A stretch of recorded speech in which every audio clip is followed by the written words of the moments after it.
Things are very different in China. They've had this policy in place for some time. I don't know that Xi, after this unprecedented Congress vote, right? I mean, for him to solidify power to that degree, I don't know if that will cause him to reverse policy. What we do know, though, is that national security is top of the agenda in this leadership team's mind, in Xi's mind in particular, Guy.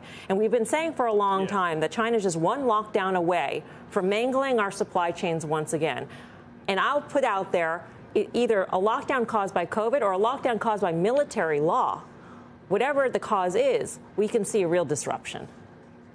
No question, and maybe that's their game all along, and Mr. Roach will speak to that. I mean, I definitely have posited that before. It doesn't necessarily matter. I think it just reinforces the point. In terms of the market, though, Dan hit all the salient points in terms of the 200-day moving average. We traded up to it. We traded up to the downtrend that's been in place since this time last year.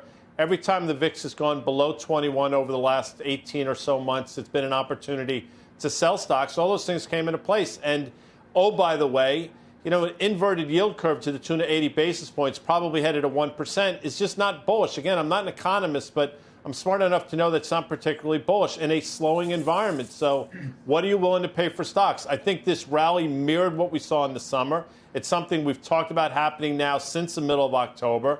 And I think we exhausted ourselves last week, and we're seeing it now today. Yeah, Jeff, your thoughts on the markets?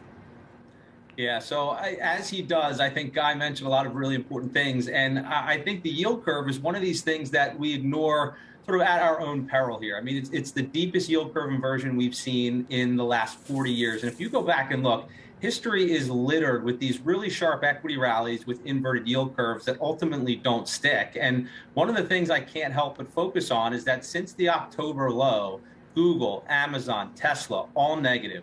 Microsoft lagging, Apple lagging. So, you know, the top of the market still feels risky to me, and that's going to drag down the overall index. And we've talked about this before, but you still need to see some valuation resetting. We've talked about a name like Apple, for example. It was already in a vulnerable spot, and now you have China on top of it. It failed again at that downward sloping 200-day. It's now below the 50-day, and it's a stock that's still trading at 23 times forward earnings. So if you get this compression in demand for consumer electronics and other things, it's going to pressure that multiple. So, you know, you look at these levels like 120, 100 for a stock like Apple, and I think Tesla's a very similar story.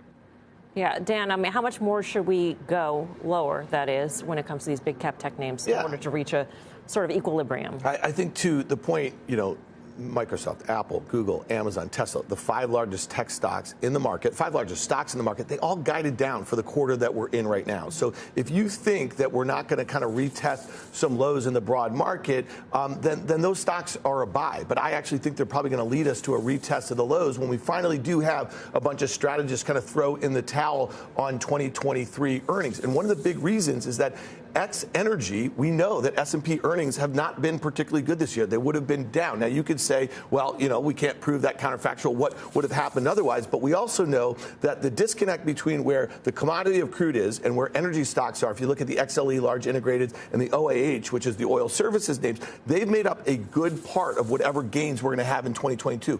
I think FactSet has been saying this now for a few weeks. If you're going to start to see that declining into Q2 of next year. So if we do see these large tech companies, they don't get back on their horse. If we do go into recession, if the stocks start discounting that, then we have a situation where stocks are very likely in Q1 of next year to retest the lows that we just made in October. In my opinion, we just have to get to a point where investors feel like the multiple on S&P earnings, they both seem fairly discounted, and we're not there yet.